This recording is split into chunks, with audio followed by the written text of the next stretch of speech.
Need your Windows 11 product key fast? In just a few minutes, I'll show you how to find it easily. No stress. Like and subscribe for more tech hacks, and let's get started in 2025. On your Windows 10 desktop, click the search bar at the bottom, type Microsoft Store, and hit Enter to open it. This is where we'll grab a free app to find your product key. Super simple. Let's keep going. In the Microsoft Store, search for ShowKey Plus, all one word. Here it is. Click Get to download it for free. Once it's installed, open the app.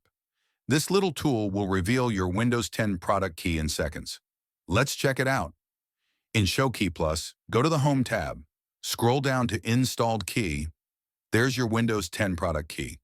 You'll also see useful info like your Windows Edition. If it's not showing, restart the app or check your store download. You're all set to activate Windows. That's it. You've found your Windows 10 product key in 2025. If this helped, please like and subscribe for more tech tips. Tell me in the comments, what Windows trick do you want next? Stay tech savvy, and I'll see you soon.